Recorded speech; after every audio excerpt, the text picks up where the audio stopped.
السلام علیکم ناظرین۔ آج میں اپنے تمام دیکھنے اور سننے والوں کے لیے ہر طرح کی چھوٹی بڑی پریشانیوں سے نجات حاصل کرنے کا ایک ایسا وظیفہ بتاؤں گا جو اپنے اندر بڑی تاثیرات رکھتا ہے، اور یہ بزرگان دین کا بارہا آزمایا ہوا باکمال وظیفہ ہے۔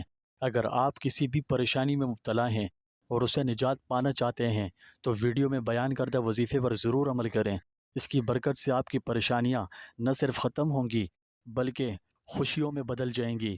اس وظیفے میں بہت طاقت ہے، اس لیے آپ اس وظیفے کو ضرور کیجیے گا، ٹھیک ہے؟ اور صحیح طریقے سے کیجیے گا تاکہ جلد فائدہ ہو۔ ناظرین، جب آپ کسی سخت پریشانی میں مبتلا ہو جائیں اور اس کو ختم کرنا چاہیں تو اس کے لیے میں آپ کو ایک مجرب وظیفہ بتاؤں گا، آپ اسے ضرور کریں۔ اس وظیفے کی آپ کو گارنٹی دیتا ہوں، یہ اپنا کام 101% کرے گا، بس یقین کے ساتھ کیا جائے تو۔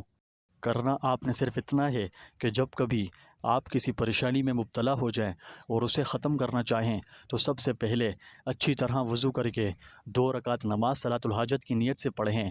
صلاۃ الحاجت آپ نے عام نمازوں کی طرح ہی پڑھنی ہے، اس کا کوئی خاص طریقہ کار نہیں، یہ بھی دوسری عام نمازوں کی طرح ہی ایک نماز ہے۔ جب آپ اچھی طرح سے وضو کر کے 2 رکعت نماز صلاۃ الحاجت پڑھیں تو کوشش کیجئے کہ اول رکعت میں کہ سورہ فاتحہ کے ساتھ سورہ کافرون پڑھے، اور رکوع سجدہ کر کے دوسری رکعت کے لیے کھڑے ہوں تو دوسری رکعت میں سورہ فاتحہ کے ساتھ سورہ اخلاص پڑھیں، اور پھر رکوع سجدہ وغیرہ کر کے نماز مکمل کر لیں۔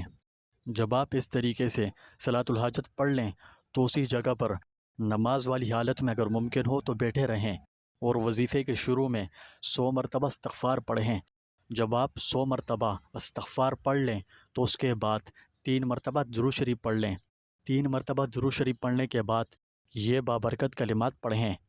وہ مبارک کلمات یہ ہیں: حسبنا اللہ و نعم الوکیل۔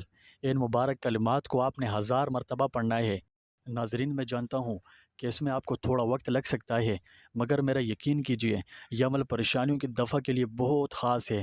جب کوئی ہمت کر کے تھوڑی سی محنت کر لے تو مجال ہے کسی بھی پریشانی کی جو اس عمل کے سامنے ٹھہر سکے۔ جیسے ہی آپ اس عمل کو کریں گے تو آپ خود یہ محسوس کریں گے کہ آہستہ آہستہ پریشانیاں ختم ہو رہی ہیں۔ انشاءاللہ ایسا ہی ہوگا، بس تھوڑی ہمت کرنی ہوگی۔ بغیر ہمت کی آپ کو پتہ ہے کہ پانی بھی نہیں پیا جا سکتا، پانی پینے کے لیے بھی اٹھ کر اس کے پاس جانا پڑتا ہے، پانی کبھی اس کے پاس چل کر نہیں آتا۔ اگر آپ اپنی پریشانیوں سے تنگ آ چکے ہیں تو پھر کوشش اور ہمت کے ساتھ اس وظیفے کو کر ہی ڈالیں۔ ناظرین، جب آپ 1000 مرتبہ ان مبارک کلمات کو پڑھ لیں تو آخر میں اپنی تمام پریشانیوں کے ختم ہونے کے لیے اللہ سے مکمل یقین کے ساتھ دعا مانگیں۔ یہ وظیفہ آپ نے نماز عشاء ادا کرنے کے بعد کرنا ہے۔ اس میں بڑی ہی عجیب و غریب طاقت پوشیدہ ہے جو آپ کو پریشانیوں سے نکالنے کے لیے اللہ کی مدد و نصرت کا سبب بناتی ہے، اور یوں پتہ ہی نہیں چلتا کہ کب کہاں اور کیسے پریشانیاں ختم ہوئی اور ان سے کیسے نجات ملی۔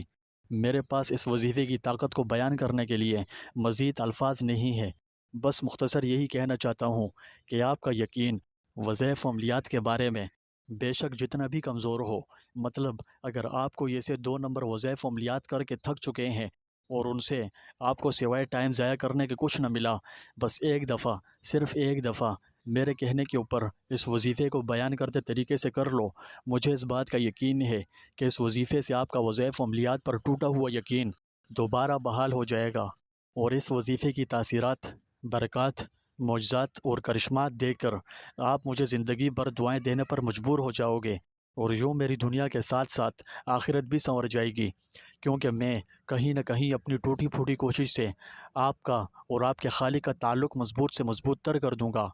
اللہ کرے کہ ایسا جلد ہو۔ اگر ایسا ہو گیا تو پھر وہ دن دور نہیں جب ہم مسلمان اس دنیا کی اللہ کی تمام مخلوقات میں، تمام انسانوں میں سب سے زیادہ سپر پاور بن جائیں گے اور کفر کو اپنا سر چھپانے کی جگہ نہیں دیں گے۔ ناظرین، آج کا وظیفہ یہی تھا۔ اگر آپ وظیفہ سننے کی نیت سے آئے تھے تو آپ جا سکتے ہیں، لیکن اگر آپ چند بہت ہی ضروری باتیں سننا چاہتے ہیں تو ویڈیو کو دیکھتے رہیں۔ اس دنیا کی سپر پاور اور انتہائی طاقتور قوت بننے کے لیے ہمیں فرقہ واریت کی آگ سے، اس لعنت سے باہر نکلنا ہی ہوگا۔ ہر کسی کے لیے اپنے دل میں محبت رکھنی ہی ہوگی، چاہے وہ کوئی بھی ہو، بس اس کا ماننا یہ ہو کہ اللہ ایک ہے، نبی آخر الزماں حضرت محمد صلی اللہ علیہ وسلم خاتم الانبیاء ہیں۔ قرآن ایک سچی کتاب ہے۔ دین اسلام سچا اور پکا مذہب ہے۔ جس کسی کا بھی ایسا ماننا ہوگا، ایسا صرف مسلمان ہی مانے گا، اور وہ اللہ کے تمام احکامات کو مانتا ہوگا، تو اسے ہمیں اپنے دل میں جگہ دینی ہی ہوگی۔ آج مسلمان ہر طرف سے ذلیل و رسوا کیوں ہو رہے ہیں؟ کیوں آج صرف مسلمان ہی ظلم و ستم کا شکار ہیں؟ کیوں آج مسلمانوں کی کوئی حیثیت ہی نہ رہی؟ کیوں آج سب سے زیادہ مشکلات میں مسلمان ہی گرے ہوئے ہیں؟ صرف اس لیے کہ ہم نے فرقہ واریت کی آگ میں آ کر خود کو خود ہی کے ہاتھوں برباد کرنے کے در پہ چھوڑ دیا۔ یقین کیجئے، اگر آج کے مسلمان آپس میں بھائی بھائی ہو جائیں تو کسی کی مجال نہیں کہ دوبارہ مسلمانوں میں نفرتیں پیدا کر سکیں اور انہیں ایک دوسرے کے خون کا پیاسا کر سکیں۔ واللہ ایسا کبھی ممکن ہی نہیں ہو سکتا۔ بس شرط یہ ہے کہ مسلمان کا سچے معنوں میں بھائی بن جائے۔ کیا آپ نے کبھی سنا ہے کہ یہودی مذہب کے دو فرقوں میں کوئی جھگڑا ہو گیا ہو؟ یہ کبھی کسی نے سنا ہے کہ عیسائیوں کے مذہب کے دو فرقوں کی آپس میں لڑائی ہو گئی ہو؟ نہیں سنا نا آپ نے کبھی ایسا۔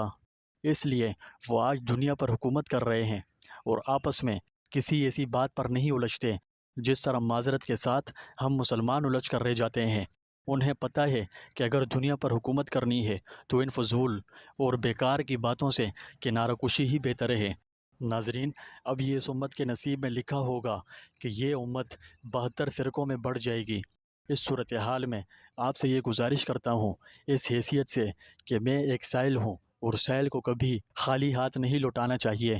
مجھے آپ ایک سائل سمجھ کر میری جھولی میں یہ بات ڈال دو کہ آپ جس فرقے کو بھی فالو کرتے ہیں اور جس بھی وجہ سے کرتے ہیں اور آپ کا دل اس پر مطمئن ہے تو آپ اپنے فرقے کو فالو کرتے رہیں۔ ناظرین، میں معذرت کے ساتھ بار بار فرقے کا لفظ بول رہا ہوں تو اس بات پر ناراض مت ہوئیے گا، کیونکہ میں نے یہ سن رکھا ہے کہ اگر کسی کے دل میں کوئی بات ڈالنی یا نکالنی ہو تو اس چیز کا بار بار نام لے کر اس کا ذکر کیا جائے۔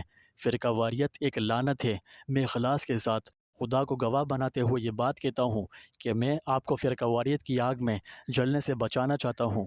میری حیثیت ایک رائی کے دانے برابر بھی نہیں، مگر میں نے ابرہہ اور ابابیلوں کا سچا واقعہ بھی سن رکھا ہے کہ اللہ جسے چاہیں اپنی دین کی خدمت کے لیے چن سکتا ہے۔ میں یہ نہیں کہتا کہ مجھے اللہ نے اپنے دین کی خدمت کے لیے چن لیا ہے، مگر میری یہ خواہش ہے کہ میں دین کی کچھ ایسی خدمت کر سکوں کہ قیامت تک میری خدمت کی جھلک باقی رہے اور اللہ رب العالمین مجھے بغیر حساب کتاب کے جنت کا داخلہ نصیب فرماویں۔ ناظرین، میں یہ عرض کر رہا تھا کہ میں اللہ کے حکم سے آپ کو فرقہ واریت کی آگ سے نکال لوں گا، تو اس کے لیے یہ عرض کرنا چاہتا ہوں کہ اگر آپ کسی بھی فرقے کو فالو کرتے ہیں، کسی بھی فرقے کو، تو اسے ضرور فالو کرتے رہیں، مگر آپ نے ہر فرقے کے مسلمانوں کو اپنے دل میں جگہ دینی ہے اور آپس میں ایک امت بن کر رہنا ہے، اور کسی ایرے گیرے کو یہ موقع نہیں دینا کہ وہ دو مسلمانوں کے درمیان فرقہ واریت کی آگ بھڑکائے۔ جو ایسا کرنے کی کوشش کرے تو اس سے کنارہ کشی اختیار کر لیجئے گا، ٹھیک ہے؟ پر یاد رکھیے گا کہ آپس میں کسی فرقہ واریت کی وجہ سے کبھی جھگڑنا مت۔ ہمیشہ اپنے دلوں میں مسلمانوں کی ہمدردی رکھنا اور کافروں کی چال کو ان کے ہی منہ پر مار دینا تاکہ وہ مسلمانوں کو مزید ٹکڑوں میں نہ بانٹ دیں۔ ناظرین، میں اپنی آج کی بات یہی ختم کرتا ہوں۔ یہ ٹاپک کافی تفصیلی ہے، اس بارے میں موقع ملا تو انشاءاللہ ایک دو ویڈیو اسی ٹاپک پر بنا دوں گا۔ ناظرین، آپ میری آج کی باتوں پر عمل کیجئے گا اور جو وظیفہ میں نے آپ کو بتایا ہے اسے ضرور کیجئے گا، ٹھیک ہے؟ انشاءاللہ پریشانیاں ختم ہو جائیں گی۔ یہ تھا آج کا عمل۔ امید ہے میری آج کی ویڈیو آپ کو اچھی لگی ہوگی۔ اگر تھوڑی سی بھی اچھی لگی تو ویڈیو کو لائک کریں۔ آپ اپنے لیے یا اپنے کسی عزیز کے لیے خصوصی دعا کروانا چاہتے ہیں تو بھی کومنٹ سیکشن میں اپنا پورا نام لکھ کر ہمیں کومنٹ کریں۔ انشاءاللہ ہم آپ کے لیے خصوصی دعا کا اہتمام کریں گے۔ اس ویڈیو کو صدقہ جاریہ سمجھتے ہوئے اپنے تمام دوستوں کے ساتھ بھی لازمی شیئر کر دیں، اور اگر آپ نے میرے اس چینل یعنی آزمودہ وظائف کو سبسکرائب نہیں کیا تو پلیز کر دیجئے۔ میں اس چینل پر آپ کے لیے ایسی ہی اچھی ویڈیوز لاتا رہتا ہوں۔ اگلی ویڈیو تک کے لیے مجھے دیجیے اجازت۔ اللہ حافظ۔